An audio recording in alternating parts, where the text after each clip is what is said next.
quedamos capítulo 5, ¿ok? David derrota a los filisteos. Bueno, antes de eso váyanse a Primera de Reyes 4:25. Quiero decirles cómo va la trayectoria de la vida de David, en dónde va a acabar desde un punto de vista político. Ahora, el pecado de David, que más adelante veremos, va a traer un daño incalculable, ¿eh? Él literalmente puso la semilla de la destrucción del propio imperio que él había construido. Hay expresiones en la Biblia que a veces leemos pero no entendemos porque no conocemos el contexto. A ver quién me dice, ¿vino Víctor? ¿Dónde está Víctor? Ah, ok. Entonces hay esperanza, ¿ok? Hay esperanza. Ok, ¿qué les dije? Primera de Reyes, ok, 4:20. Fíjense cómo va a continuar el reino con el hijo de David, con Salomón. David quiere decir amado, Salomón quiere decir pacífico. Ok, la idea es que el reino de Salomón iba a ser pacífico porque no se iba a tener que dar de trancazos con nadie porque ya David, y eso es lo que veremos a continuación, había puesto manotas a todos alrededor. Y entonces la idea es que venga un rey sabio que concrete, sí me explico, que le siga poniendo los cimientos al reino. Salomón en ese sentido va a fallar. Pero lo que les quiero decir con esto es que hacia donde nos dirigimos ahí vamos a llegar. ¿Ok? Y pues lo que estoy diciendo no es ninguna ciencia, ¿sí? Pero a veces no lo vemos en nuestra propia vida. Ok, dice 4:20, Judá e Israel eran muchos, como la arena que está junto al mar en multitud, comiendo, bebiendo y alegrándose. Está hablando de un país primermundista. Acuérdense que Israel, cuando nos regresamos a algunas páginas, no tenía ni herreros, ¿se acuerdan? La idea es que nunca se fuera a armar Israel, sino que siempre fuera un país sometido. ¿Ok?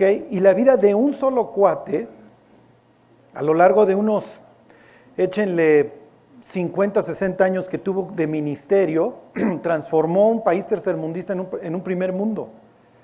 Y luego fíjense, 4:25, y Judá e Israel, está hablando de ambas juntos, ¿se acuerdan? David traslada su capital a Jerusalén precisamente para juntar a las 12 tribus.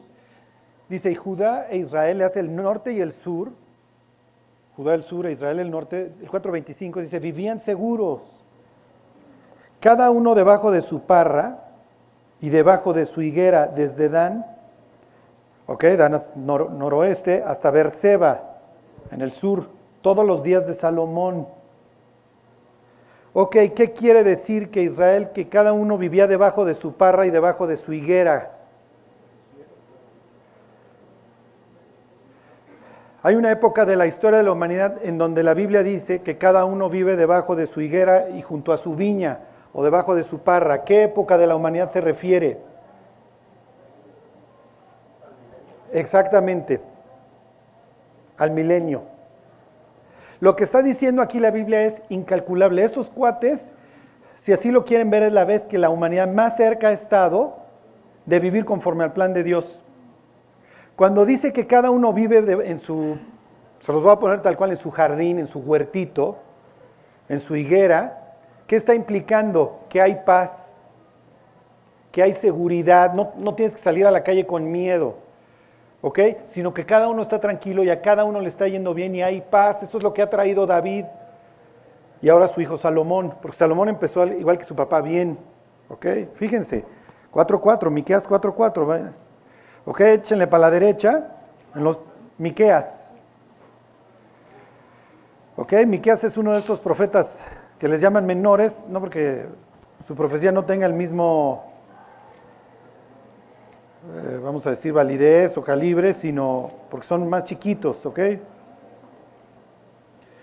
Miqueas 4:4, está hablando del futuro, está hablando del milenio, ok, cuando Cristo reine en la tierra.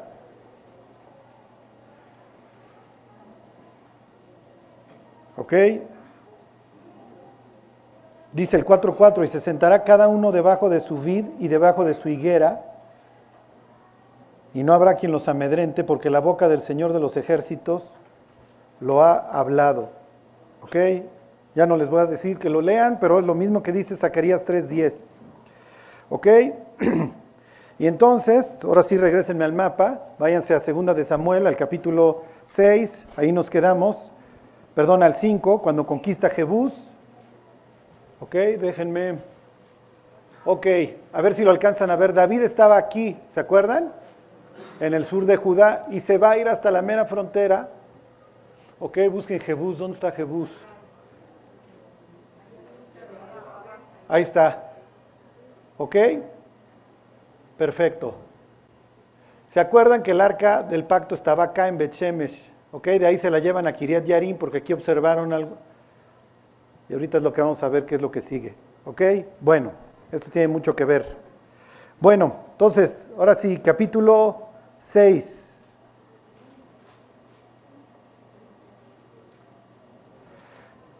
En esta consolidación, les vuelvo a poner el mapa, a ver, regrésame mi Juanito. Ok, David va a consolidar a la nación aquí, esta va a ser la capital del imperio, ok, el fundamento de la paz, eso quiere decir Jerusalén, o lanzar la paz o que la paz llueva, eso quiere decir la ciudad de David, ok, es el nombre que le va a poner. Se llamaba Jebús en honor a los jebuseos que vivían ahí, ¿se acuerdan? Un pueblo cananita que vivía ahí enclavado en el territorio. Ok, y entonces, como quiero hacer de esto mi nueva capital, pues voy a invitar a Dios al proyecto. Ok, esa es la idea. Y entonces lo que va a hacer David a continuación es que se va a traer, ok, espérenme, el arca, ¿se acuerdan? Dios, dice la escritura, habitaba entre los dos querubines. Lo más probable es que siempre hubieran sido 3, pero el de aquí arriba, lo que la Biblia sí nos dice es que Satanás estaba arriba del arca, era el querubín protector, digo, arriba del trono, y pues cayó, y lo más probable es que estos representen a Miguel y a Gabriel, y don Jalal, ¿se acuerdan? Pues se nos pintó de colores y anda ahora destruyendo cosas, ¿ok? Bueno, y la idea es que aquí habita la presencia de Dios, se llama el arca ¿de qué? Del pacto, porque simboliza el pacto de Dios con Israel. Ahí vienen los 10 mandamientos. Tal vez sean nada más los 10 mandamientos o tal vez se implica toda la ley, porque también le llamaban el arca del testimonio. Y Dios diría, tu casa es mi casa. ¿Ok? ¿Se acuerdan que pone las 2 copias, baja con las 2 tablas y las meten ahí? En donde Dios está diciendo, mi casa es tu casa, mi caja fuerte es la tuya. ¿Sí me explicó? Es como si tienes varias copias de tu acta de matrimonio y las tienes todas en tu casa. Bueno, ¿por qué las tienes todas en tu casa? Porque ahí vivo con mi esposa, sería lo mismo, ¿ok?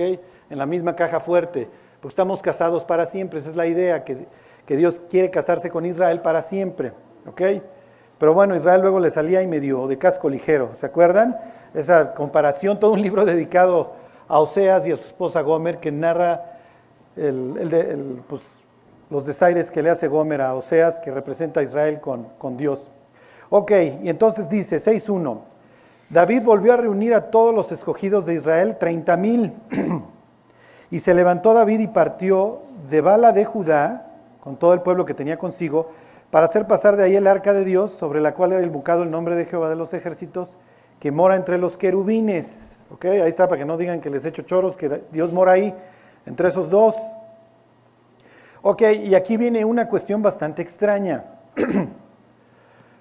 Y en ese sentido, acuérdense de apagar la tele, ok, apagar el YouTube, ok. El instructor de las escrituras hoy es YouTube. Sí, pero el 99% de las cosas que encuentras en YouTube es pura doctrina de los filisteos, pero lo peor es que nos enseñan, ok. Entonces pónganse a dieta de YouTube, ok. Vean las series que quieran, ¿sí? No es broma, no las vean, ¿ok? Pero la doctrina, o sea, el evangelio según YouTube está matando al cristianismo, ¿ok? Y luego tenemos nuestro espíritu como lleno de granos, cuerpo gallinacio, bíceps flaquito, timba, ¿sí me explico? Porque nos estamos mete y mete, puros gummy bears, si no nos metemos la leche espiritual no adulterada para que por ella crezcamos, ¿ok? Entonces tengan cuidado. David aprendió, miren, si David hubiera vivido en estos tiempos y hubiera dicho, hijo, tengo que pasar el arca de donde está ahí en casa de Abinadab, en Kiriat Yarim, la tengo que pasar a Jerusalén, ¿dónde hubiera buscado la información para transportarla? En YouTube. Sí, es lo que hizo, se hubiera metido a YouTube.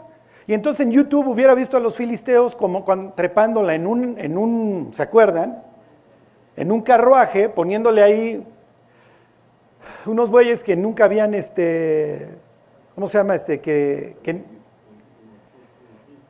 nunca habían llevado yugo, era la idea, y que les ponen los becerros cerca para que se regresaran, ¿se acuerdan? La idea era que fuera de Dios que despegara para Bet-Semes. Sí, pero los filisteos no saben tratar el arca. Es más, no saben tratar con el arca, que se están muriendo. Y cuando se quieren deshacer de ella, van con los sacerdotes de los filisteos y les dicen, ¿qué hacemos con la caja esta de los hebreos? Dicen, mira, súbela en un carruaje, pon a los animales estos y acércales unos becerros. Si de plano el llamado a los becerros no es tan fuerte para que se regrese y se va a tierra de hebreos, es que si era de Dios lo que nos sobrevino, las pestes y los tumores, pues sí fue del Dios de Israel. Y cuando David va a transportar el arca, se la va a traer, ¿qué es lo que hace? Bueno, pues ahí anduvo buscando en YouTube, transporte del arca, ¿y en qué página fue a caer? Bueno, pues fue a caer en la página de los filisteos, y entonces dijo, pues así es como se transporta el arca, ¿sí? Y le pudiéramos decir a David, vente a G316 satélite, aquí también ponemos el inciso A, el inciso B, y nunca le atinan. Fíjense, versículo 3, pusieron el arca de Dios sobre un carro nuevo. Y dices, David, ¿por qué haces eso? Bueno, pues es que así la mandaron y funcionó. Ok, ¿está bien? Está bien, mi cuate, pero te vas a meter en problemas, ¿eh? Dice, pusieron el arca de Dios sobre un carro nuevo y la llevaron de la casa de Abinadab, que estaba en el collado, y Usa y Agío, hijos de Abinadab, guiaban el carro nuevo. Acuérdense que el arca lleva años en casa de Abinadab, y Usa y Agío están acostumbrados a ver la caja diario. ¿Ok? El arca no es más que una caja, ¿se acuerdan? De madera de acacia, que era una madera muy fina, rodeada, cubierta por dentro y por fuera de oro. No mide mucho, mide unos 62 centímetros y mide 90 centímetros de largo.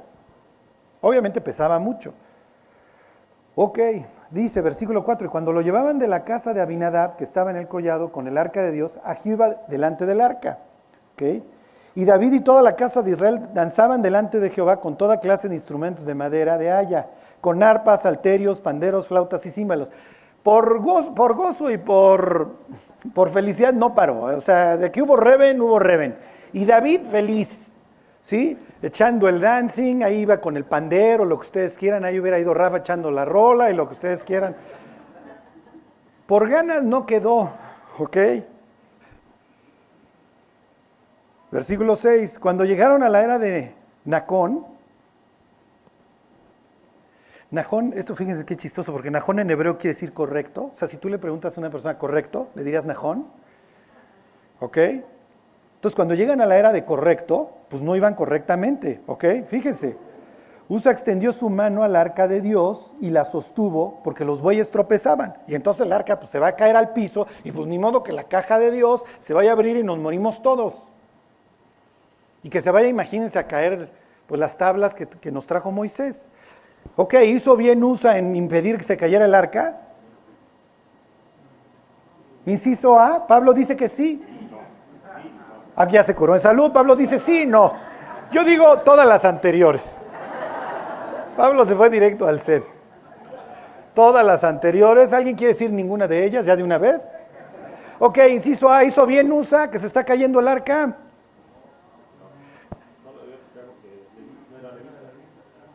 ¿Alguien está a favor de que Usa haya hecho esto? ¿No? Los que nomás se quedan serios, ¿qué están pensando? ¿Sí? ¿Quién dice que sí? ¿Tú dices que sí, Vero, que estuvo bien? ¿Quién más? ¿Tú, Charlie? Charlie dice que sí, bien. Dice, pues sí, bueno, Usa. Pues muy bien, ok. Eso es otra cosa, dice Charlie. Ok. Tenía buen corazón. Ok. Si les digo que aquí por ganas no queda, todo el mundo va feliz. Oye, ya conquistamos Jebús. A veces leemos las historias de la Biblia así como, Jebús lleva años. Acuérdense, desde que llegó Josué, ok, o más bien desde la muerte de Josué, Jebús es un enclave ahí cananita al que nadie se ha aventado un tiro, y son tan poderosos que se pitorrean de David y le dicen, maestro, mis ciegos y mis ¿cómo dice? Mis lisiados van a poder defenderme de tus ataques, o sea, déjame río. Jerusalén está montada en dos cerros, el Monte de los Olivos y el Monte de Sión, y está rodeada de valles. Entonces, militarmente es muy difícil llegarle a Jerusalén, por eso los romanos se tardaron lo que se tardaron. Les costó tanto trabajo a los romanos conquistar Jerusalén, que hicieron todo un arco del triunfo, ¿ok? En honor a Tito y a Vespasiano. Se tardaron meses, nomás no podían, digo, los judíos celotes y aguantaron a pie firme hasta la muerte. Pero Jerusalén, desde un punto de vista geográfico, es casi imposible de conquistar. Bueno, era, ¿no? En aquel entonces hubiera sido. Entonces, se los pongo en contexto porque ya conquistamos Jebús, Dios nos dio Jebús, ya unimos al reino, todos estamos felices. Traemos el arca porque, bueno, ahora, pues aquí en esta nueva capital vamos a poner el arca y vamos a ser felices. ¿Ok? David, quién sabe si ahora lo entiende en este punto. Más adelante lo va a entender perfectamente, pero David, quién sabe si ahorita entiende que este es el sitio donde Dios va a elegir para que ahí esté su nombre para siempre. Quiero decirles, si tú has recibido a Cristo todos los años, durante 1000 años vas a subir a Jerusalén. Si no conocen Jerusalén, no se preocupen, la van a ir a visitar todos los años. ¿Ok? Todos los años se va a celebrar la fiesta de los tabernáculos. Ok, fíjense, versículo 7. Miren, los que dijeron que sí, nomás tenían que leer el siguiente. Y el furor de Jehová se encendió contra Usa, y lo hirió Dios ahí por aquella temeridad, y cayó muerto junto al arca de Dios. O sea, como Insectronic, ¿eh? ¿Alguien quiere decir que estuvo bien lo que hizo Usa? Pero es que si no, como tú dices, todos se hubieran muerto, más vale que se muriera uno.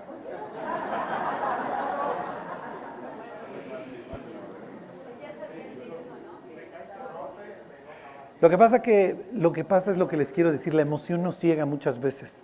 Sí. Dios colocó las emociones y ahorita lo vamos a ver. Sí, pero el fundamento tiene que ser la Biblia. Sí. El fundamento tiene que ser la palabra. Sí. Porque todos van emocionadísimos y les digo, están festejando que están extendiendo el reino, ya no es el pueblo tercermundista que todo el mundo los conquistaba. Sí. ¿Se acuerdan de Gedeón? Cuando el ángel se encuentra a Gedeón, ¿alguien se acuerda qué estaba haciendo? ¿Se acuerdan cuando lo vimos? Está escondiendo la cosecha porque vienen, que eran los madianitas y se lo quitaban todo. Era un pueblo que no podía conservar nada. Por primera vez están viendo la luz. No, lo que yo le leí ahorita de Salomón, que cada uno está debajo de su parra y debajo de su higuera, está hablando de un país totalmente primermundista, en donde todo el mundo tiene tal abundancia de todo, y el pueblo está viviendo bien. Parece que el pueblo experimentó en cabeza ajena todo lo que le sucedió a David. ¿Ok? Entonces, pobre Usa, ¿sí? Pero como dicen, el camino al infierno está lleno de buenas intenciones.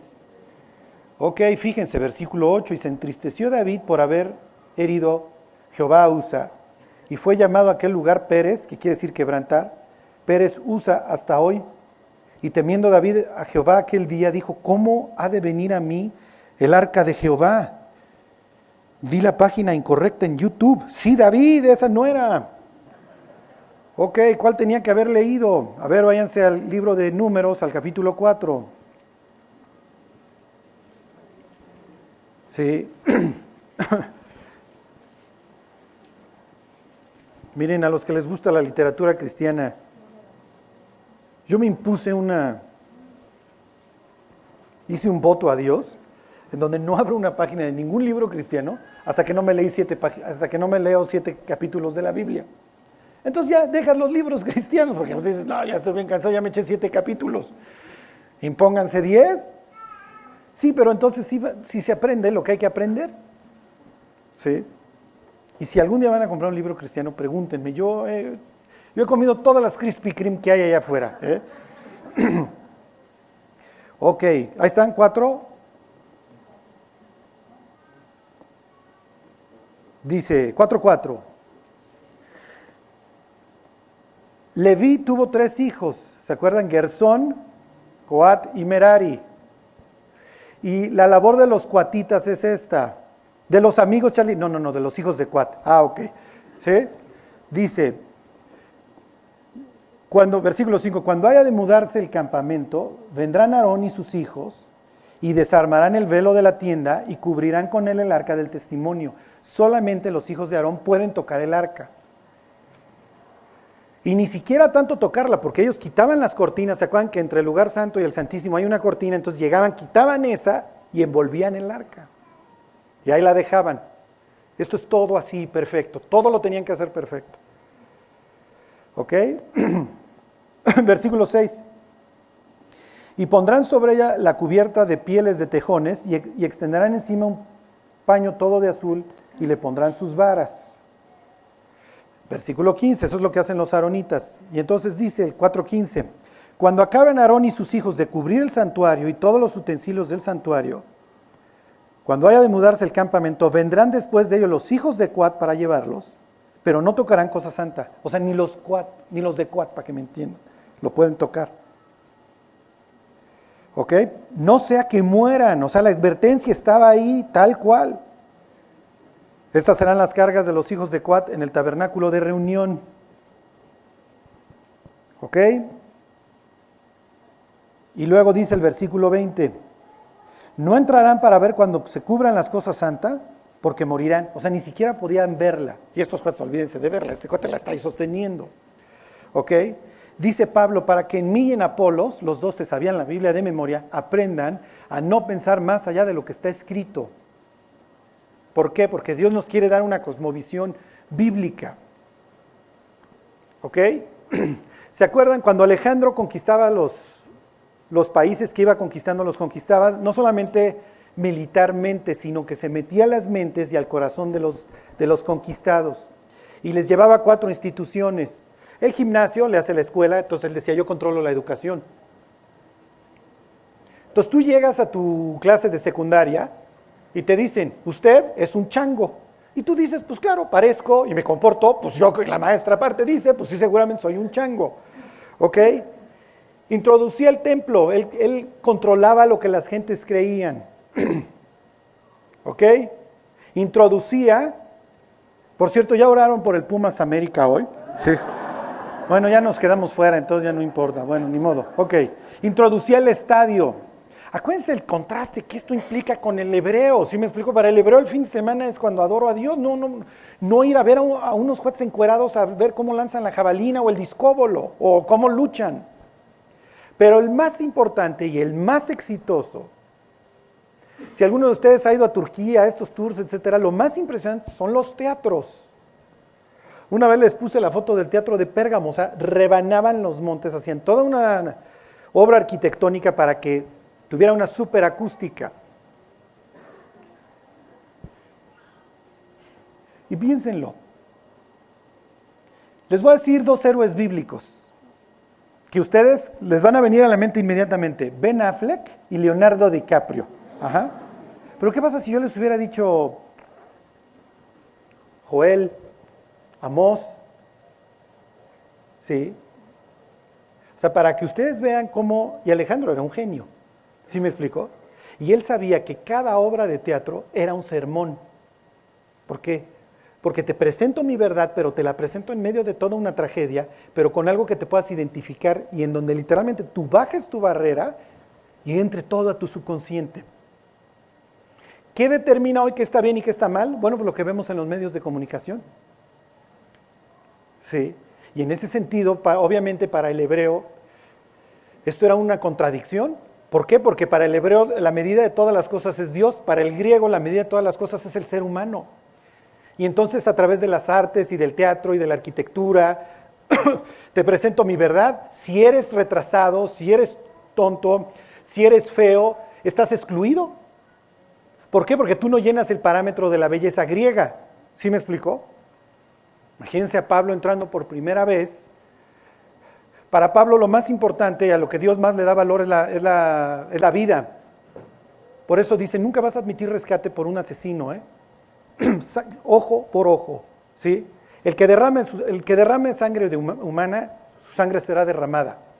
Porque lo más importante para Dios es la vida. Imagínense Pablo entrando a Éfeso, a este supersitio griego, Y lo primero que hubiera encontrado era el tiradero de bebés, en donde estaban los traficantes de personas y tenían sus medidas para determinar si va a aguantar o no. Imagínense viendo una bebita, mira, tiene ojos azules, la voy a usar como esclava en el futuro. Y Pablo pensando, para nosotros como hebreos lo más importante es la vida humana. La vida humana tiene un valor, y estos cuates, no, pues nació mal el bebé, pues échatelo, aviéntalo al basurero. Sí, pero piensen cómo hemos sido influidos, cómo nos influyen los medios de comunicación.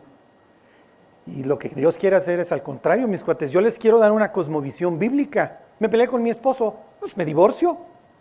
Sí, me peleé con mi esposo, divórciate, pues es lo de hoy. ¿Sí me explicó? Tengo tal antojo, hazlo. Y Dios dice, no, mi cuate, porque la vida consiste en muchísimo más.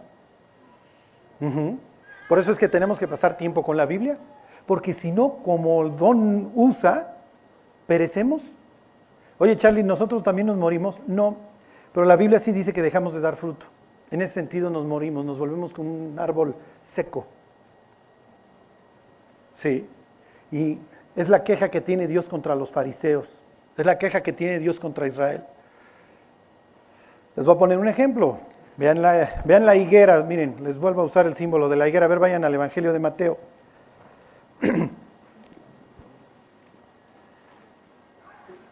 Como Israel vive confiado debajo de su higuera, y es la expresión, Israel se acabó convirtiendo en el pueblo de la higuera. Si así lo quieren ver, Dios identifica a su pueblo con una higuera. ¿Por qué? Porque por muchas razones, la higuera da sombra. Y en un mundo que está acostumbrado al desierto, una higuera que da mucha sombra es algo muy conveniente, es algo muy estimado. Tomaba mucho tiempo que diera su fruto, pero cuando daba su fruto, era de las pocas cosas, si ustedes quieren, dulces en Israel. No tienen muchas fuentes de azúcar en esas tierras. Tienes el dátil, okay, tienes las uvas, todo obviamente cuesta. ¿Sí? Tienes la miel. ¿Okay? ¿Y cuál es la queja de Dios con su pueblo?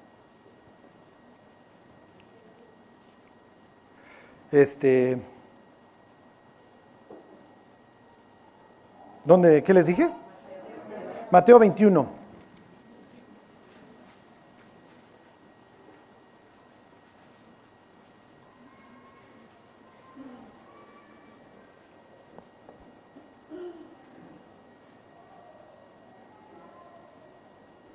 ¿Ok?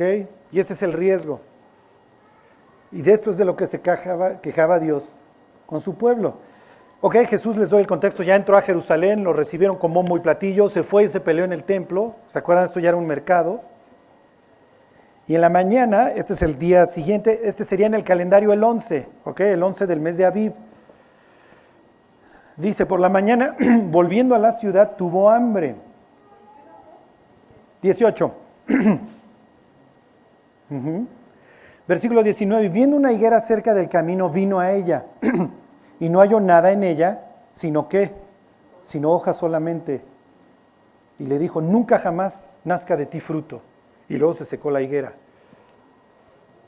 En pocas palabras, mucho ruido y pocas nueces. ¿Por qué? Porque ¿qué sí tiene la higuera? Tiene hojas. O sea, a lo lejos se ven, mira que un higuerón. ¿Se acuerdan que Jonás está ahí viendo que destruyen a los ninivitas? ¿Y qué le hace crecer Dios? ¿Se acuerdan? Pues hay una calabacera y esto para que, ándele, ahí está su sombra. ¿Ok? Aquí, wow, a lo lejos sí se ve increíble, sí, pero cuando me acerqué, ¿qué había? Y en eso se puede convertir el cristianismo. ¿Sí? Se ven las hojas, pero cuando llegas no me llevo nada. No hay fruto, ¿ok? Y entonces viene la condena. Jamás vas a volver a dar fruto. ¿Ok? Fue una condena muy, muy severa sobre Israel. Ok. Bueno, entonces ahora sí regrésense. Regrésense a capítulo 6 de 2 de Samuel. David está muy preocupado. Y entonces alguien ya pasó y le dijo, no, David, no busques en YouTube, mi cuate, busca en la Biblia. Y David habrá dicho, sí es cierto, Sí, pero es que la otra vez estaba yo leyendo un pasaje y no me latió tanto. Pues, ¿cuál leíste, David? Pues uno ahí medio raro ¿Si alguna vez han leído algo que no les latió? ¿Ya se regresaron al 6? Miren, no sé, pero igual esta es la causa. Fíjense, tantito ahí en el 6, ahí están 6. Bueno, en la columna de al lado, en el 5:13. Ahí están. Y tomó David más concubinas y mujeres de Jerusalén. Ya trae 6, ¿se acuerdan? Ya tiene 6 y ya regresó Mical. O sea, ya tenía 7. Y tomó David más concubinas y mujeres de Jerusalén después de que vino de Hebrón y le nacieron más hijos e hijas. Ok, regrésense tantito a Deuteronomio 17:17. Por eso igual ya David desde entonces decía, no, ahorita no estoy leyendo mucho, ¿eh? Ahorita estoy viendo House of Cards o alguna de esas más entretenidonas. ¿Quién gana, la Biblia o la tele? No vayan a llegar al cielo con el inciso A, ganando la tele. Porque nos llevan de corbata a todos, incluyéndome. ¿Se acuerdan? Dice Pablo, para que yo pueda gloriarme en el día de Jesucristo, que no he corrido en vano ni en vano he trabajado, si los filipenses vivían nacidos de la palabra.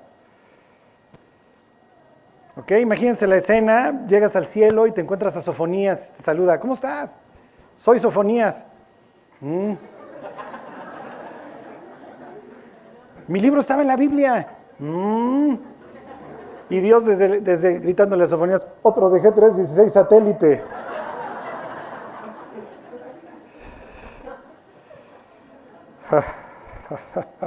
Ok. 17 de Deuteronomio. Yo creo que aquí se acabó la lectura de David. Está hablando de los reyes de Israel, tenían ciertas normas y una de ellas era, no tomará para sí muchas mujeres. Y no para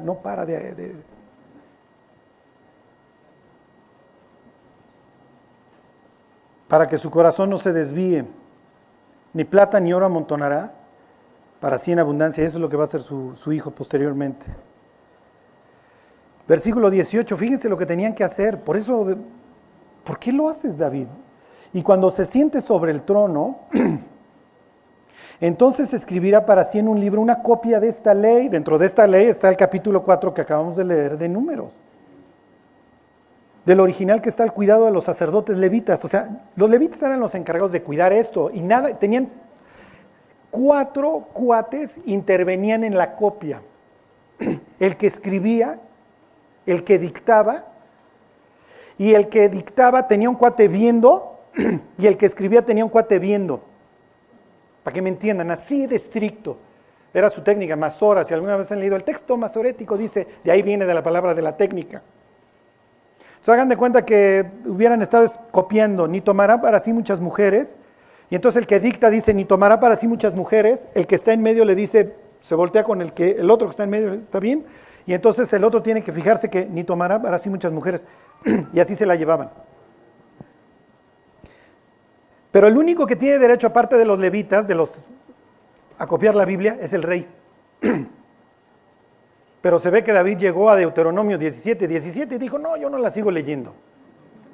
Sí, pero ¿quién se tiene que adecuar a quién? Y como la otra vez me pregunta, ¿dónde está Lilian? Hoy brilla por su ausencia. Me manda un mensaje, una discípula, y me dice, oye Charlie, ¿por qué tenían tantas mujeres? O sea, esto está bien, porque parece que esto fuera lo que había que hacer, ¿no? Y entonces le digo, no, pues esa no era la idea. Cuando Dios hizo a Adán, le trajo a Eva, nada más. Sí. ¿Y por qué se los permitía? Miren, más adelante Dios le va a decir a David, mira, y si te hubiera hecho falta, te hubiera dado más, Pero los patriarcas y todos los, ¿cómo se llama? ¿Cómo se llaman los que tienen? Y todos los polígamos de la Biblia son fieles testigos de que esto no es bueno. No estaba dentro del plan original de Dios. Ok, entonces es probable que David ahí pues dejó de copiar, o vayan ustedes a saber. Ahí está en 2 Samuel 6.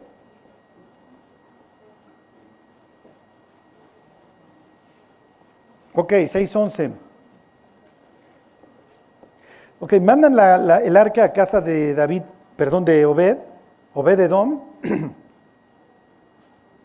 Y dice el 6:11, y estuvo el arca de Jehová en casa de Obed-Edom, geteo, 3 meses, Y bendijo Jehová a Obed-edom y a toda su casa. Obviamente estos, pues, ni acercarse, y viene la bendición. Y entonces le avisan a David, versículo 12. Jehová ha bendecido la casa de Obed-edom y todo lo que tiene a causa del arca de Dios. Entonces David dice, ok, Dios no está enojado. Lo único que quiere es que nos aproximemos en sus términos, ok. Entonces David fue y llevó con alegría el arca de Dios, de casa de Obed-edom, a la ciudad de David. Se la va a llevar a Jerusalén para que sea no solamente la capital política, sino la capital espiritual del reino. Y cuando los que llevaban el arca de Dios habían andado 6 pasos, él sacrificó un buey y un carnero engordado. ¿Ok? Pero obviamente, ¿quiénes ya están llevando? Los hijos de Cuat.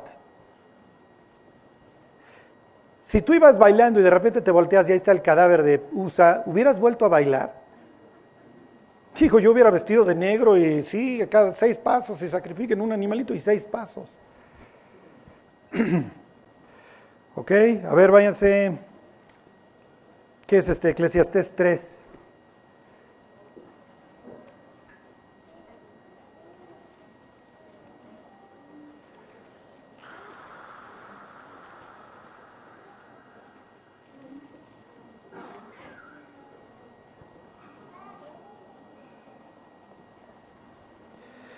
Tres, 4.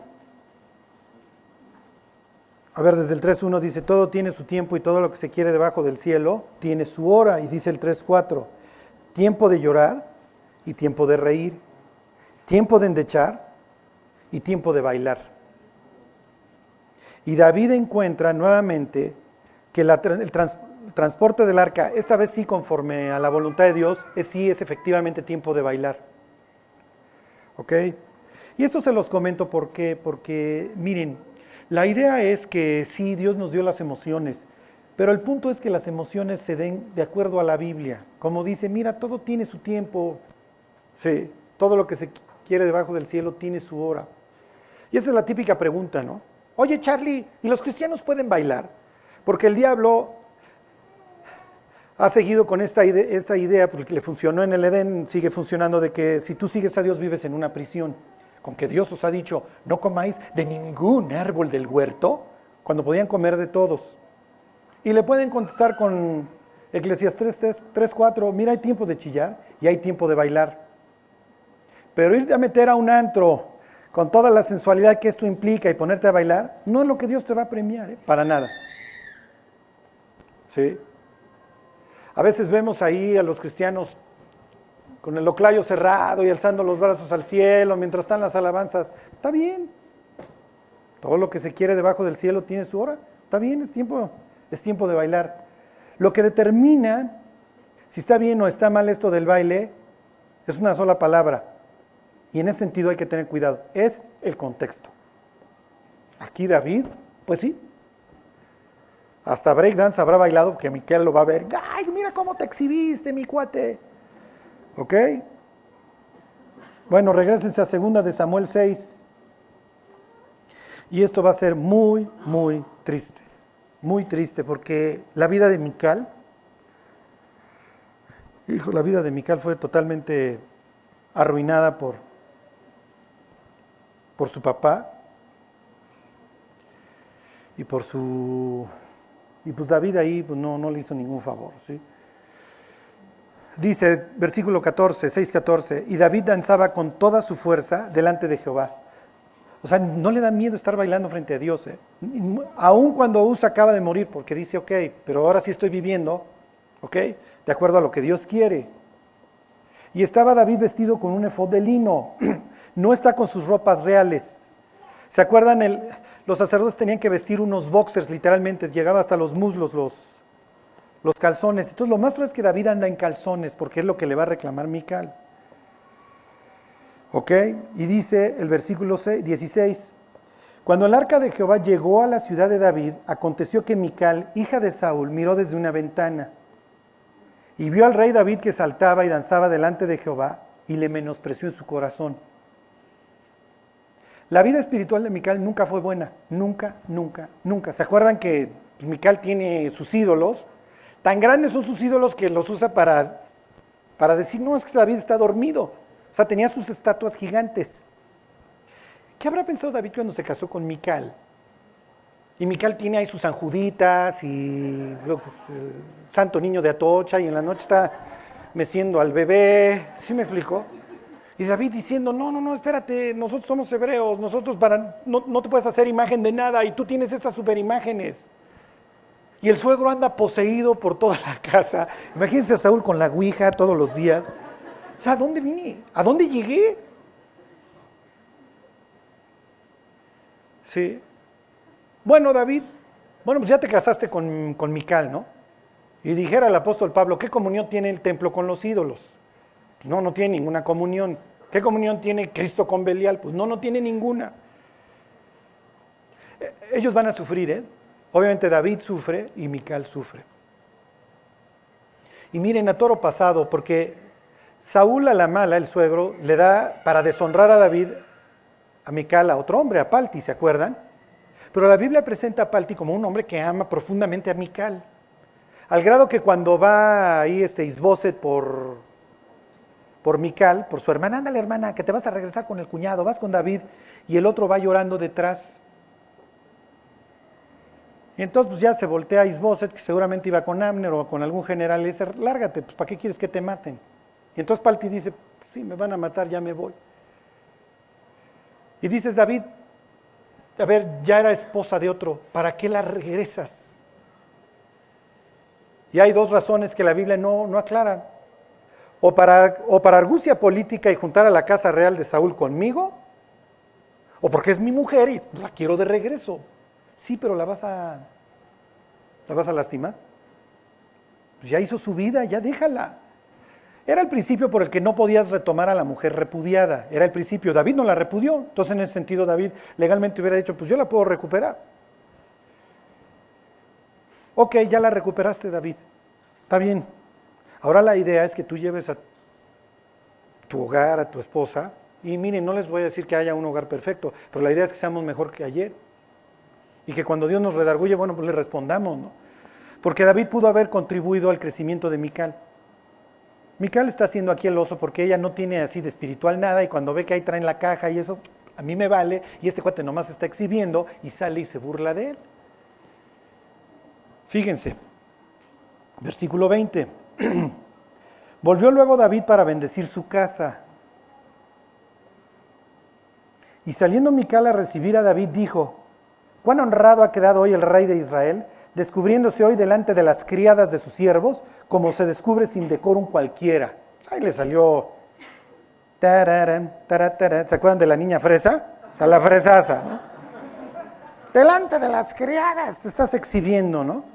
Mal, o sea, Mical, no vienes al caso siendo mitote, ¿sí? Y realmente pues está descubriendo lo que hay en su corazón, y que de espiritual la pobre Mical nunca tuvo nada. Pues ¿cómo va a tener si vivió con Saúl? ¿Sí? Y es una tristeza cómo va a terminar todo esto. Fíjense la respuesta de David, versículo 21. Entonces David respondió a Mical, fue delante de Jehová quien me eligió en preferencia a tu padre y a toda tu casa. Fíjense qué duro le contesta. Para constituirme a mí por príncipe sobre el pueblo de Jehová, sobre Israel. Por tanto danzaré delante de Jehová, y aún me haré más vil que esta vez, y seré más bajo a tus ojos, pero seré honrado delante de las criadas de quienes has hablado. Es una escena espantosa, porque, pues miren, David, todo lo que le está diciendo, pues sí tiene razón, pues sí, David, sí te escogieron en lugar de Saúl, sí eres un tipazo, sí amas a Dios, pero no le tienes que contestar así a la... Y luego versículo 23, y Mical, hija de Saúl, nunca tuvo hijos.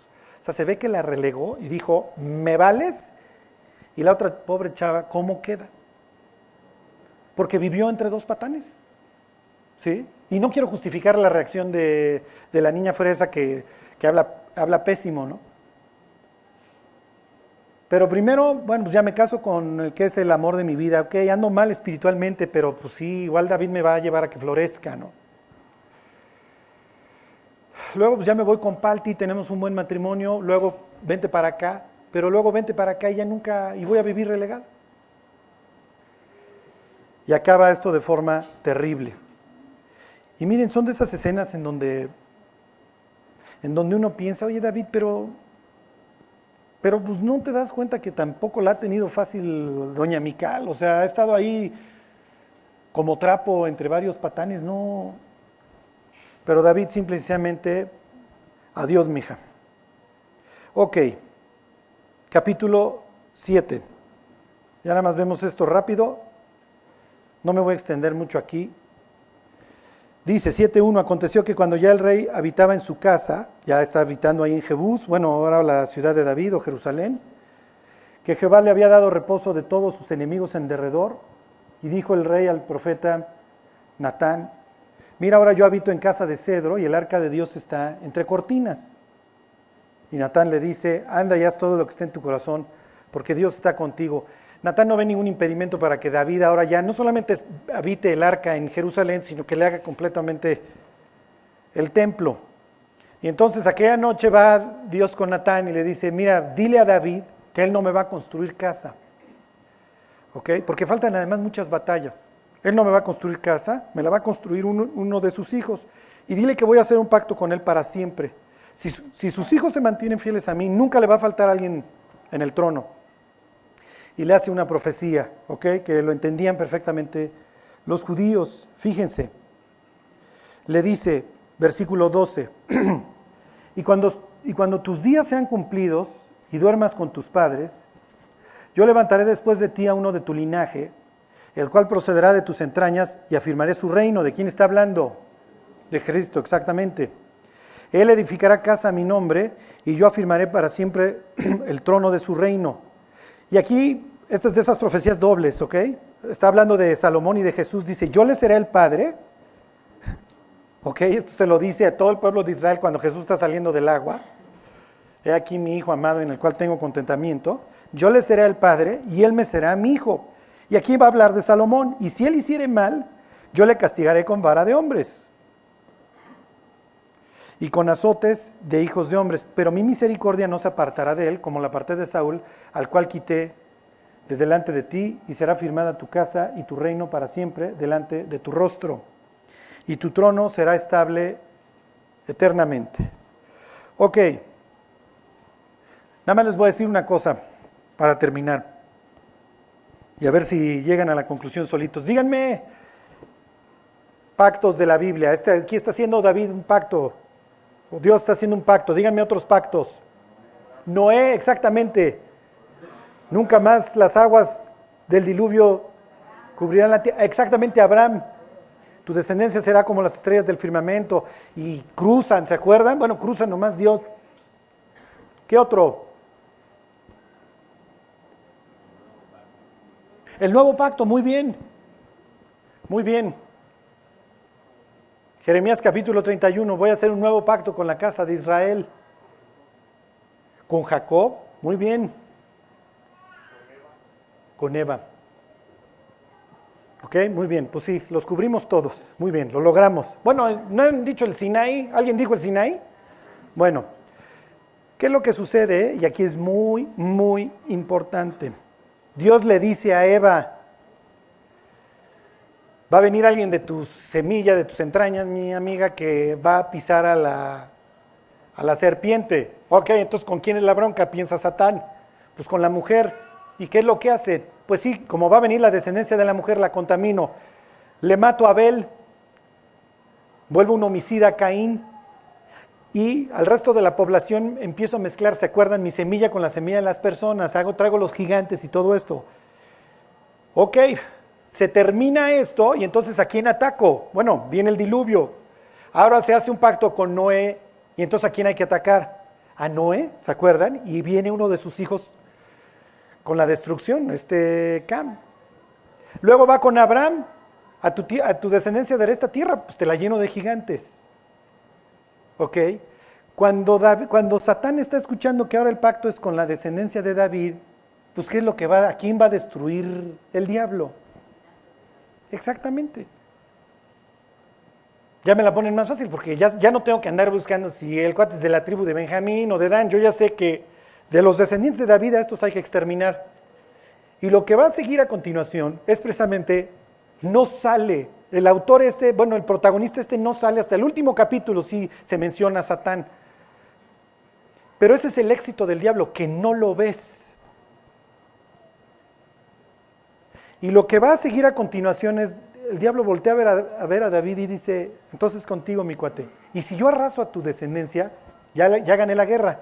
Y si no llega el rey que va a venir, yo puedo ir delante de Dios y decirle que Dios eres un mentiroso. Y si Satán le puede ganar esa partida, ya le ganó a Dios, porque pues tú mentiste, Dios. Ok, ¿qué tiene que ver eso con mi vida? El día que tú te conviertes, ok, Dios te gana, te llama, te empieza a purificar, te empieza a santificar. ¿Para qué? Para que des fruto. ¿Y qué es lo que piensa el diablo sobre este? Si hubiéramos tenido máquina del tiempo en este instante, porque David va a ir a orar y le va a decir, gracias Dios por la promesa que me has hecho, porque pues tú sabes que yo no era nadie y tú me sacaste del redil de las ovejas y ahora yo apaciento a tu pueblo y ahora no solamente me has prometido a mí, sino para toda mi descendencia te agradezco.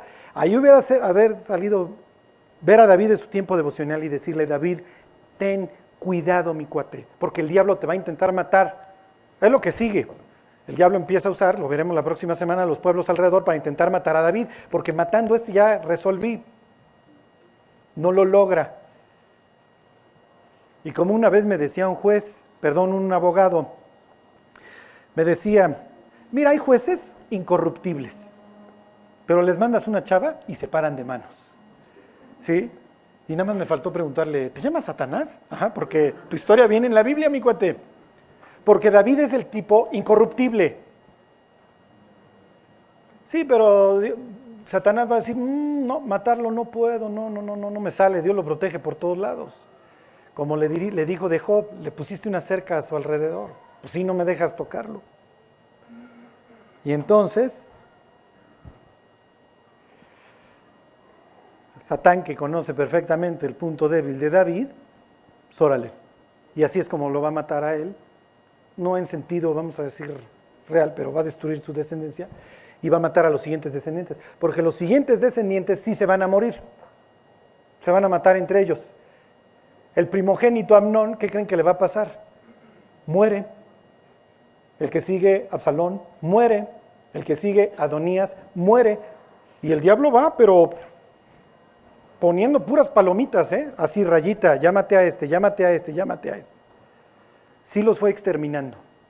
Parece maldición así, parece maldición de pueblo, pero efectivamente, el día que David recibe esta noticia de parte de Dios, tú eres el bueno y de tu descendencia viene el Mesías, el que va a pisar, el diablo dijo sobre este y sí los fue matando poco a poco. Y no crean que como a los hijos de Job que les traía los ventarrones, entre ellos. ¿Ahora entienden las discordias? ¿Cuál es el pecado que destruye el fruto de los cristianos? Nunca, jamás te puedes amargar. Los cristianos se levantan de cualquier pecado. Puede estar bien crudito, ¿sí? Puede llegar con sus ojitos bien morados porque se batió en el periférico con todo, ¿sí? Puede llegar al tanquecito porque se le hizo fácil salir con unos zapatos de la zapatería. Ya, Dios lo disciplina y se acabó, pero la amargura nunca. Este es el pecado. Así como Dios le mandó, así como el diablo le manda a Betsabé, no es que se la mande, pero ándale David, y lo llena de orgullo para que, tú ya no tienes que ir a la guerra, David. Tú ya la hiciste, estás tan bien, David, que tú ya ni a la guerra tienes que ir, ya, no, que vayan. Olvídate de hasta Joab, lo puedes dejar aquí, hombre. Y ahí es donde los cristianos dejamos de dar fruto. Ya no viene esa descendencia bendita. ¿Ok? Que Dios nos cuide. Porque si hubiéramos estado ahí ese día, le hubiéramos dicho a David, cuídate mi cuate, cuídate, porque el diablo acaba de obtener mucha inteligencia, muy importante, y esta no viene encriptada. Si ustedes se fijan, todas las profecías mesiánicas están encriptadas. De Egipto llamé a mi hijo. Pues ¿cuándo íbamos a saber que estaba hablando del Mesías? Claro, a toro pasado te enteras. Y le preguntarán, ¿qué heridas son estas en tus manos? Un versículo enclavado en Zacarías. Si se fijan, pues va encriptado. ¿Ok? Nadie se podía hacer pasar por el Mesías porque pues, hubiera tenido que saber que se está refiriendo a él. Pero aquí no, aquí le dijo, tú eres el bueno David y tu descendencia es la buena. El día que te convertiste, Dios te dijo, eres una nueva criatura, te he puesto para que des fruto. Y el diablo no te va a pasar una. Lo lamento. Vivimos en una guerra. Y si no ves tu vida como en una guerra, no te vas a poder explicar las cosas que pasan.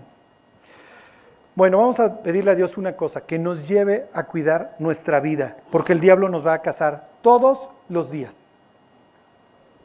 Bueno, vamos a orar y luego cantamos.